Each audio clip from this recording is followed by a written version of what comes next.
Assalamualaikum warahmatullahi wabarakatuh. Salam. Waalaikumsalam warahmatullahi Waalaikumsalam wabarakatuh. warahmatullahi wabarakatuh. Selamat siang, Mas Viro. Selamat siang juga teman-teman sekalian. Sebelumnya saya Alda Ners, perawat ahli pertama di RSCM, mewakili kelompok 3, mengucapkan terima kasih banyak kepada Mas Viro nih yang sudah bersedia untuk menjadi narasumber di acara podcast kita. Bagaimana kabarnya hari ini, Mas Viro? Alhamdulillah baik. Maaf saya sedang dinas jadi pakai baju dinas tidak apa-apa ya. Tidak apa-apa, Gak Nas Viro. apa-apa. Terima kasih atas kesediaannya. Oke, sebelum kita mulai podcastnya, mungkin kita perkenalan terlebih dahulu ya, Nes ya. Karena saya nggak sendiri nih hari ini, Nes. Ada teman-teman kelompok 3 yang lain. Mungkin boleh kita perkenalan dulu dari Kak Akbar. Boleh silakan Kak Akbar. Baik, terima kasih Kak Alda. Perkenalkan, nama saya Muhammad Akbar Nasbiro. Saya dari Biro Pengadaan Barang dan Jasa. Oke, Baik, Mas silakan Akbar. Nes. ya baik. Salam kenal Nasviro. Saya Muzar Hafni, perawat dari RSCM. Sebelumnya kita pernah jumpa, Nas. Oh iya, di mana Iya. Nurse Muzar? Muzar Dinasnya pernah di mana? perbantuan sebelumnya, Nas, ke Oh, Perbantuan. negara. Dari Iya, Oka juga berarti ya? iya benar, Iya. Nas. Boleh selanjutnya Kania ya. Silakan Kania. Oke, terima kasih Narsalda. Perkenalkan Naspiro, nama saya Nia dari perawat ahli pertama di RSCM juga. Oh iya, Nursnya. Selamat datang. Ya, Selanjutnya Nars. Nes Tika, silakan. Terima kasih, Nurse Alda. Halo, selamat siang, Nurse. Perkenalkan, nama saya Prawa Sartika. Saya dari Rumah Sakit Jantung Harapan Kita sebagai perawat ahli pertama. Iya, salam kenal Nurse Sartika. Oke, baik, Nas. Jadi di podcast ini ada Kak Akbar, Nas Muzar, Nas Tia, dan Nas Tika. Mungkin boleh sebelum kita mulai, Nas Viro juga boleh perkenalan diri terlebih dahulu, Nas, dan posisinya sebagai apa. Silakan, Nas Viro. Oke, terima kasih. Assalamualaikum warahmatullahi wabarakatuh. Selamat Waalaikumsalam warahmatullahi salam kenal wabarakatuh. ya teman-teman semua dari Latsar CPNS angkatan berapa ini? Lima, Tiga. Nas. Angkatan. Angkatan Oh ya, 5, angkatan lima, angkatan kelompok 5, tiga. kelompok Hmm. 3. Eh, Perkenalkan saya Firohmatin. Saya bekerja di RSCM dan sekarang berdinas di rumah di IPBT atau instalasi pelayanan bedah terpadu. Dan saya juga selain dinas di kamar operasi, saya juga eh, sebagai tim diklat di Rumah Sakit Cipto Mangunkusumo dan juga bergabung di beberapa fasilitator dan pengajar di beberapa pelatihan ACLS, BTCLS, dan pelatihan yang lainnya. Uh, saya angkatan Latsar CPNS itu tahun 2000 di BPK Ciloto. Nah, sekarang ini teman-teman cawan atau di mana nih latsarnya? Sama, Nas. Ciloto juga, Nas. Sama Sama. ya, sama. Oke. Nanti berarti kita akan eh, apa ya, melewati beberapa tahapan ya, ada MOOC, terus kemudian aktualisasi dan lain sebagainya. Ya, terima kasih. Begitu, Ms. Alda, Oke. silahkan. Iya, luar biasa sekali ya teman-teman Nes Rahmatin ini. Baik, kita mulai ya Nas perbincangannya. Jadi di kesempatan kali ini RSCM itu terpilih di kelompok kami sebagai instansi yang akan kita ulik lebih jauh nih Nas. Gitu. Untuk yang pertama mungkin karena Nas Viro juga tadi sudah menjabarkan banyak pengalamannya, boleh di-share juga ya Nas kepada kita terkait RSCM ini. Yang pertama menurut Nas Viro, RSCM ini kan memang sebagai rumah sakit rujukan nasional ya Ners ya. Banyak Ya, pasien-pasien kita yang BPJS ya berasal dari bahkan dari luar Pulau Jawa nih Ners gitu. Nah, menurut Ners Viro sendiri, selain memang fasilitas kita lengkap dan juga tenaga kesehatan kita juga mumpuni, apa sih yang membuat RSCM ini tetap eksis atau diminati oleh masyarakat Indonesia, Ners? ya. Sebelumnya mungkin saya refresh dulu tentang sejarah ya, sejarah RSCM. Jadi RSCM itu berdiri pada tahun 1919 dan sekarang sudah berusia 106 tahun ya, baru ulang tahun kemarin juga. Nah, tentunya RSCM itu memiliki rekam jejak yang sangat baik ya dari segi yang pertama adalah pelayanan kesehatan. RSCM merupakan pusat pelayanan kesehatan tersier, bukan hanya primer. Jadi kalau misalnya ada penyakit atau apa namanya kasus yang memang dari daerah tidak bisa, dari Kementerian Kesehatan rumah sakit vertikal tetapi di provinsi itu tidak mampu, maka pasien itu harus bisa dirujuk ke RSCM.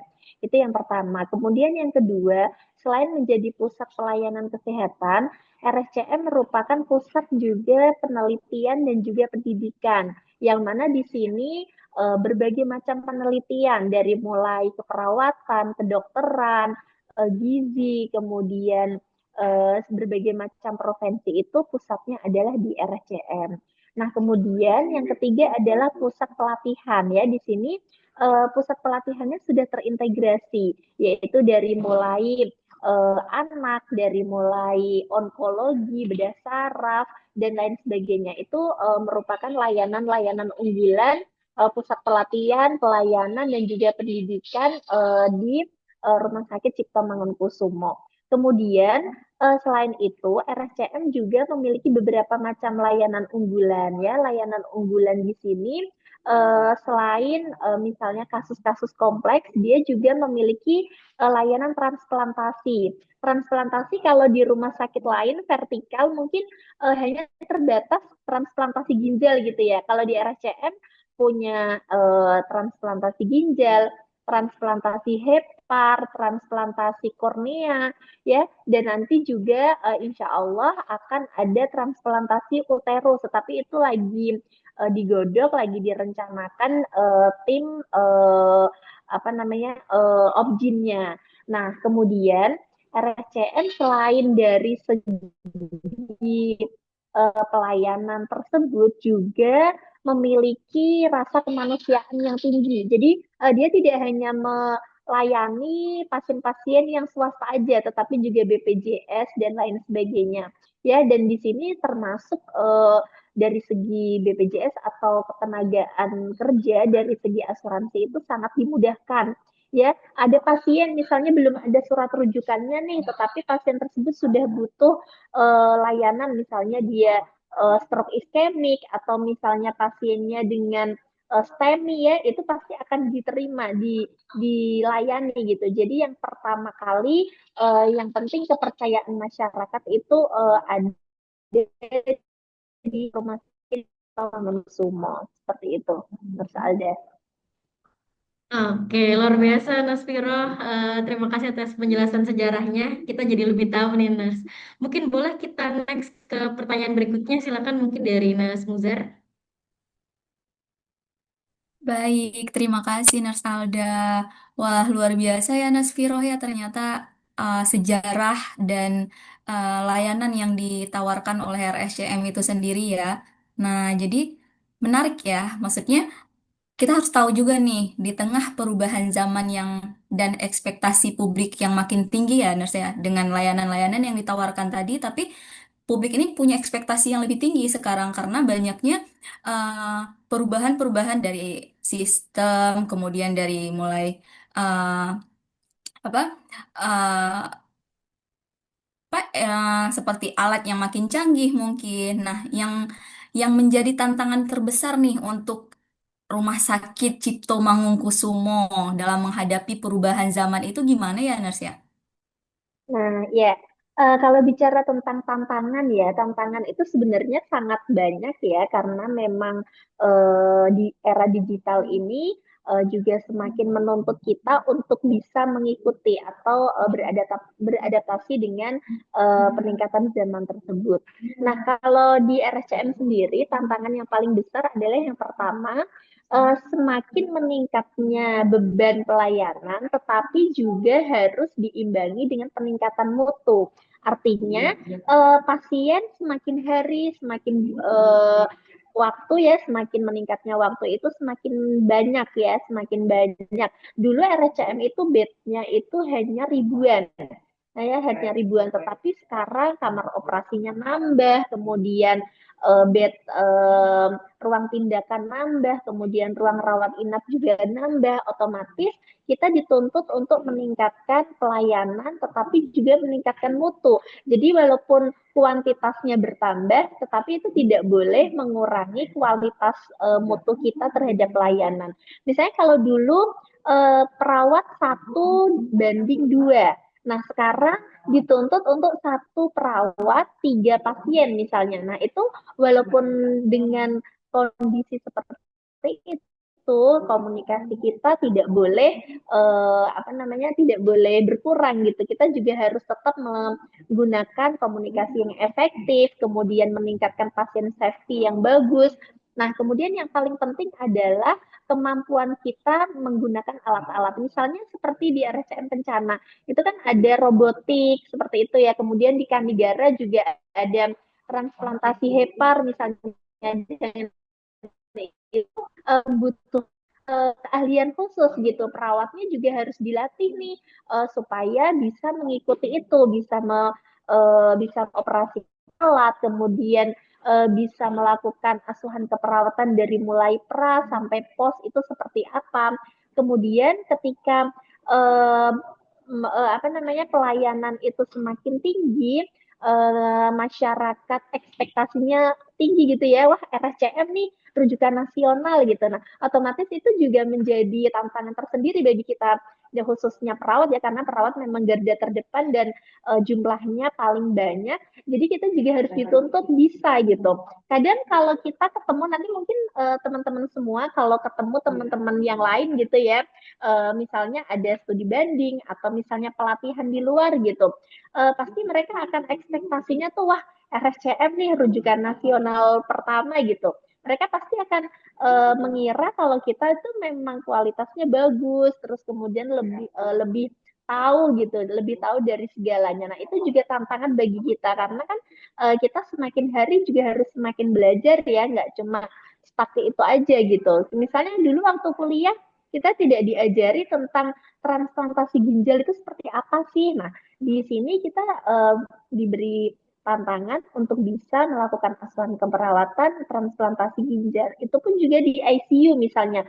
Di ICU dulu itu misalnya nggak ada nih ventilator yang jenis ini. Nah, itu juga kita harus dituntut untuk itu. Nah, itu intinya yang pertama adalah kita harus meningkatkan mutu dengan pelayanan atau beban kerja yang tinggi. Kemudian yang kedua adalah kita dituntut untuk memiliki kemampuan yang ekstra dan pastinya kita dituntut sebagai perawat atau tenaga kesehatan lain ya, misalnya semuanya tidak hanya perawat dokter, bidan, kemudian radiografer dan dari semua jenis profesi itu dituntut untuk memiliki kemampuan yang tidak biasa, tetapi menjadi ASN yang memang luar biasa.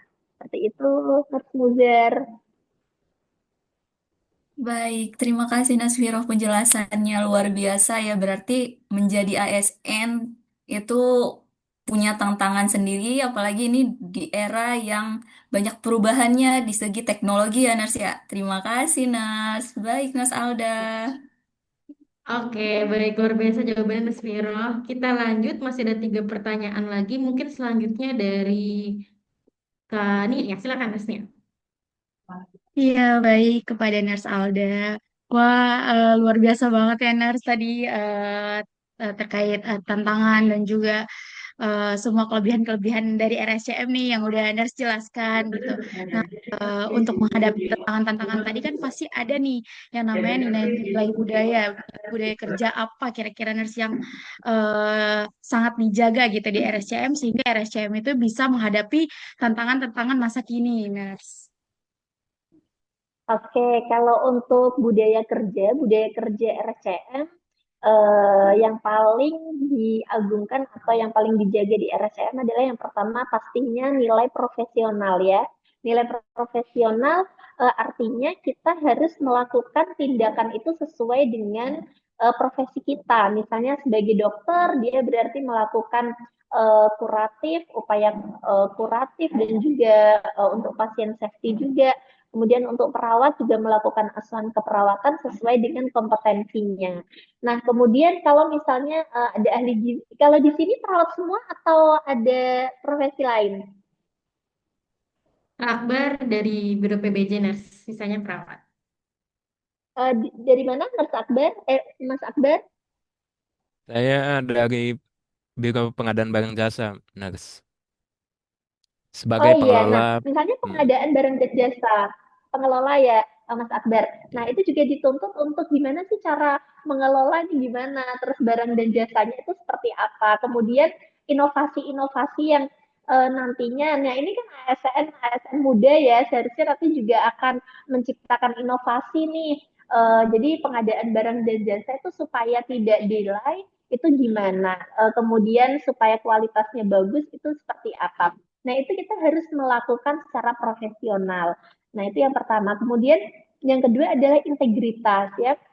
Kalau kita sebagai ASN melakukan sesuatu itu pekerjaan kita harus integritas. Integritas itu loyal ya. Kita intinya totalitas gitu. Jadi kalau misalnya ekspektasi dari atasan kita sampai C gitu. Kita harus A, B, C, D, E gitu. Malah lebih bagusnya sampai Z gitu.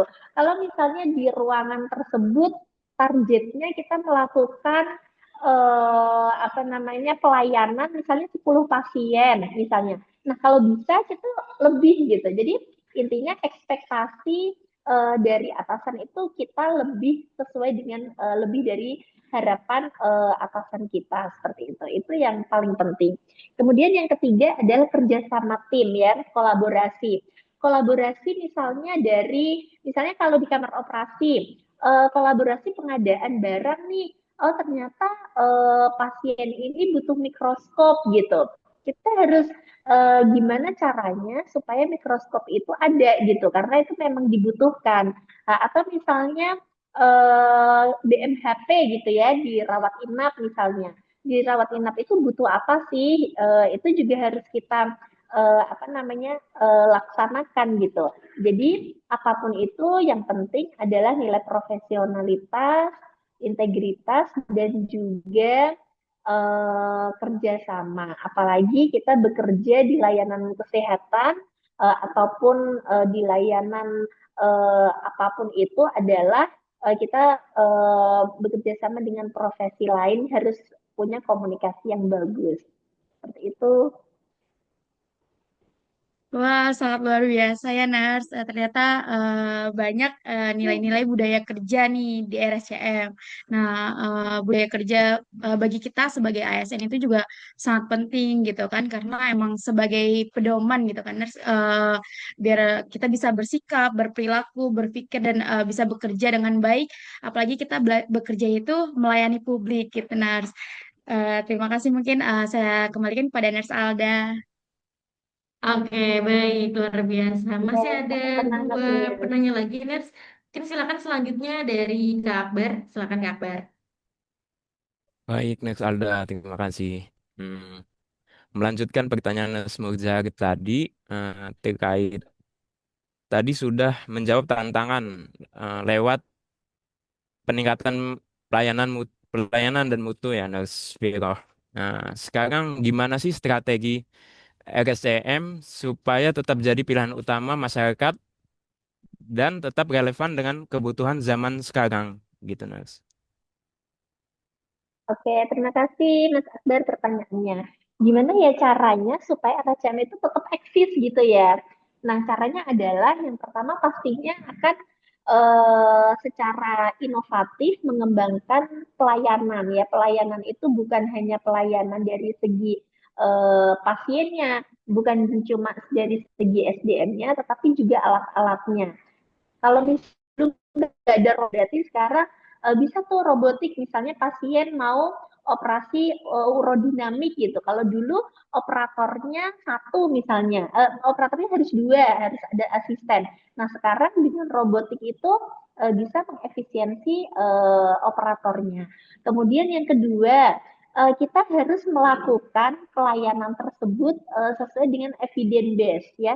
Uh, Apalagi kita sebagai profesi tenaga kesehatan, evidence base itu penting.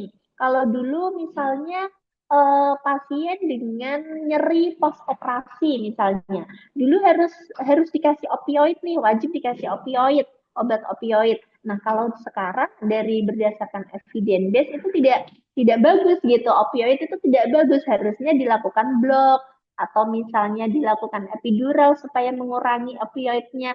Nah, itu karena berdasarkan evidence base.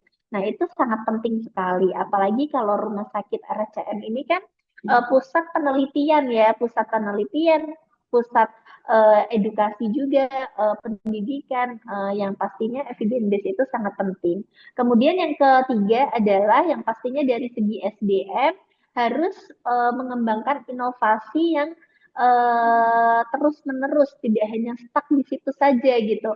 Kalau misalnya dulu seorang apa nih yang misalnya dokter gitu ya, dokter melakukan pengobatan kepada pasien misalnya. Kalau dulu misalnya pasien itu nunggu berjam-jam gitu ya, antri di loket sampai dari subuh sampai siang gitu ya. Nah, sekarang RSCM mengembangkan inovasi, gimana sih caranya supaya antrian itu bisa online gitu. Nah, gimana sih misalnya ada terobosan-terobosan baru, misalnya telemedicine, ya nggak perlu datang nih, nggak perlu ke RSCM, misalnya di rumah juga bisa gitu. Nah, sekarang yang paling booming juga di RSCM salah satunya adalah home care ya, home care atau home visit. Nah, kalau dulu pasien post operasi atau misalnya pasien dengan stroke yang membutuhkan apa namanya membutuhkan terapi gitu ya harus datang ke RSCM. Nah, sekarang bisa melalui dari rumah. Mereka tidak perlu lagi datang, hanya telepon, video call dengan dokter atau perawatnya, kemudian dilakukan edukasi, kemudian obat yang dibutuhkan itu apa, nah nanti bisa digojekin gitu. Nah, itu juga ada pesan antar. Nah, inovasi-inovasi pelayanan seperti itu yang harus dikembangkan RCM supaya tetap eksis. Nah, sekarang juga lagi digodok juga, misalnya pasien operasi. Dia tuh sampai mana sih operasinya? Keluarga tuh kalau dulu kan nggak tahu ya, ini keluarga saya operasi sampai mana ya? Udah selesai atau belum? Posisinya sekarang ada di ICU atau di recovery room atau di PACU atau masih di operasi ya. Dulu tuh keluarga nggak tahu, di luar mereka cemas ya menunggu keluarganya lagi operasi. Nah, kalau sekarang tuh kita lagi mengembangkan supaya ada dashboard. Dashboard itu misalnya keluarga pasien nih tahu nih pasiennya posisinya sedang bius, pasiennya posisinya lagi operasi, masih masih operasi ongoing. Nanti post operasi pasien itu misalnya post opnya ke mana nih, ke HCU atau ke ICU atau ke ruangan. Nah, itu bisa dilihat dari keluarga pasien itu. Nah, inovasi-inovasi tersebut yang harus dikembangkan supaya RSCM itu tetap eksis dan masyarakatnya tetap percaya gitu. Nah, sekarang dikembangkan misalnya di IGD ada namanya sistem code stroke, kemudian code STEMI gitu ya.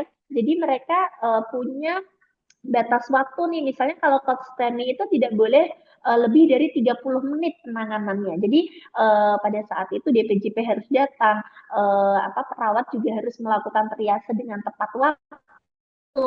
Nah, seperti itu kan otomatis mengurangi tingkat kematian atau mortalitas pada pasien gitu. Walaupun STEMI, tapi cepat gitu. Padahal kita bukan rumah sakit jantung misalnya. Nah, itu merupakan terobosan-terobosan baru dan layanan unggulan di RSCM yang memang untuk menarik minat atau kepercayaan masyarakat supaya tetap eksis.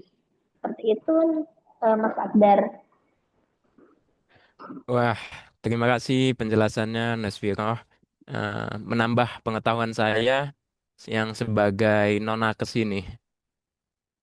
Saya kembalikan ke Nas Alda.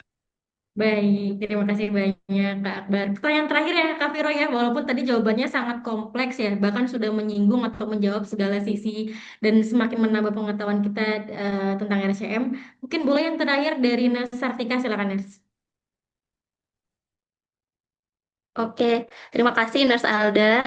Terima kasih juga buat Nurse Viro, penjelasannya sangat lengkap sekali ya Nurse. Dari awal tadi, dari penjelasan tentang sejarah rumah sakit sampai semua elemen-elemen yang ada di rumah sakit.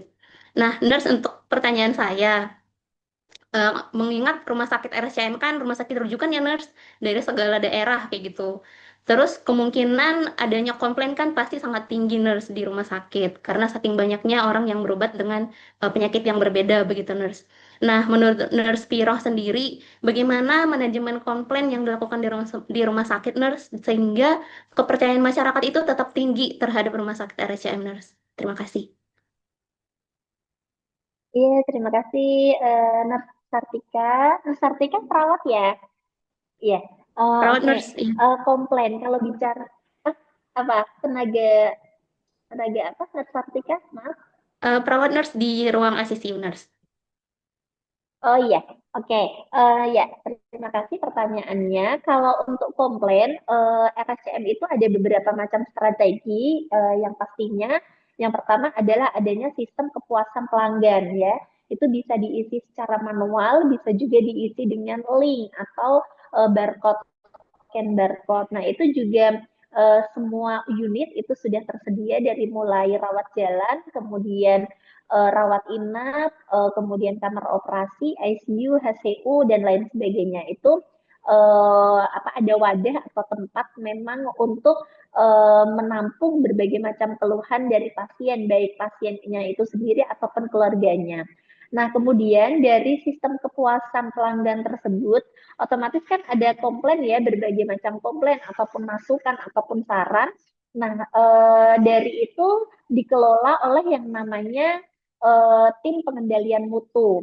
Tim pengendalian mutu itu tidak hanya di pusat di SDM aja, tetapi di semua unit itu memiliki. Misalnya di unit kamar operasi atau unit ICU, mereka ada satu orang sebagai mutu, PJ mutu ya, namanya PJ mutu. PJ mutu itu dia mengumpulkan atau melihat apa saja sih komplainan atau masukan atau saran dari pasien atau keluarga tersebut. Setelah dilakukan analisa, kemudian di situ juga nanti ada angka-angkanya ya setiap tahun, bahkan setiap bulan itu ada. Nah, setelah itu nanti akan di-share di grup di unit tersebut apa aja komplainannya, apa aja yang merah, ibaratnya yang merah itu mana sih, yang hijau itu mana. Nah, dari yang merah itu nanti dilakukan SDM, misalnya perawatnya jutek atau misalnya antriannya kok lama ya, atau misalnya operasinya lama tapi tidak ada komunikasi ya gitu. Nah, itu nanti yang merah-merah itu nanti didiskusikan di grup manajemen atau kadang kita juga ada rapat ya, rapat bulanan untuk membahas tentang komplain pasien tersebut. Nah, setelah itu, setelah tahu benang merahnya, kita lakukan namanya itu kalau di sini bisa melalui RCA atau fishbone. Jadi kalau RCA itu dia yang komplain tetapi yang mengancam nyawa. Misalnya ada insiden, ada kejadian tidak diinginkan.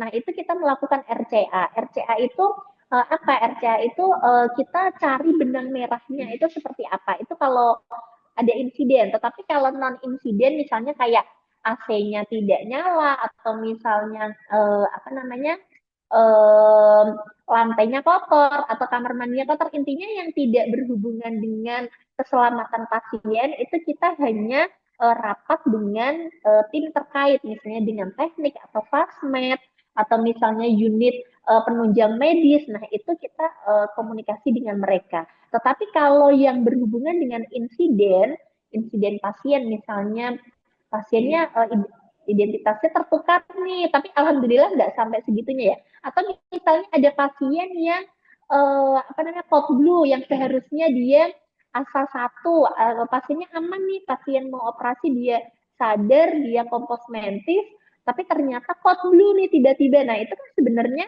hal-hal yang tidak diinginkan ya, itu masuk dalam insiden. Nah, itu nanti kita meng-create-nya adalah dengan melakukan RCA itu. RCA mencari benang merahnya dari segi dokter itu bagaimana, dari operator bagaimana, dari anestesi bagaimana, kemudian dari perawat ruangan itu seperti apa kondisinya, sampai dengan ditemukan. Nah, dari situ nanti setelah benang merah ketemu, kita mencari solusi bagaimana seharusnya, apa yang kurang, misalnya kalau dari segi mesin nih, atau misalnya dari segi pelayanan, kok lambat ya, tadi misalnya perdarahannya, karena perdarahan bank darah misalnya belum menyediakan darah, nah, itu bagaimana solusinya seharusnya, itu kita komunikasikan, kita diskusikan di forum RCA itu. Nah, setelah kita punya apa yang harus dilakukan, maka nanti ke depannya kita menggunakan atau mengambil kesimpulan bahwa hal tersebut tidak terjadi lagi. Nah, seperti itu. Oke, terima kasih Nurse. Sangat menjawab Nurse Yeah. untuk digunakan di instansi masing-masing. Terima kasih Nurse. Ya, sama-sama. Oke, baik. Luar biasa Nasviro sudah menjawab banyak sekali dan menambah pengetahuan kita, terutama bagi tadi ya Mas Akbar yang bukan non-nakes, jadi tahu nih ya bagaimana sih teknis jalannya rumah sakit atau sebuah instansi terutama di RSCM. Izin saya rangkum sedikit ya Nurse ya. Jadi memang upaya-upaya atau strategi yang RSCM tempuh untuk tetap bisa menarik ya atau diminati oleh masyarakat, yaitu dengan meningkatkan mutu pelayanan, lalu juga berinovasi ya Nurse ya, seperti ada pelayanan transplant ginjal, transplant hepar, kornea, bahkan sedang direncanakan untuk transplant uterus, merupakan upaya ya untuk menjawab kebutuhan zaman maupun kebutuhan masyarakat, serta penerapan budaya-budaya kerja kita ya Nus ya, jadi ada profesional, integritas dan juga kerjasama. Dan juga tadi ada terkait manajemen komplain ya, karena memang kepuasan pelanggan atau kepuasan pasien juga merupakan hal prioritas yang perlu diperhatikan oleh RSCM agar senantiasa meningkatkan mutu pelayanannya. Baik, luar biasa sekali pembahasan kita pada podcast siang hari ini, semakin menambah wawasan kita. Semoga RSCM juga semakin berinovasi dan juga jangan lupa untuk mensejahterakan tenaga kesehatannya ya, Nurse ya. Terima kasih banyak kepada Nasviro atas kesediaannya. Mungkin saya selaku MC hari ini mohon undur diri, mohon maaf apabila ada kesalahan. Saya akhiri podcast kali ini. Saya tutup. Wassalamualaikum warahmatullahi wabarakatuh. Terima kasih banyak. Waalaikumsalam Mas. warahmatullahi Salam. wabarakatuh. Terima Terima kasih kasih Mas Nasviro. Alda. Terima kasih banyak. Semangat ya, masih panjang laksarnya. Iya. Siap, Nurse. Terima kasih Nasviro. Semangat. Iya. Boleh di Zoom, Nas. Terima kasih.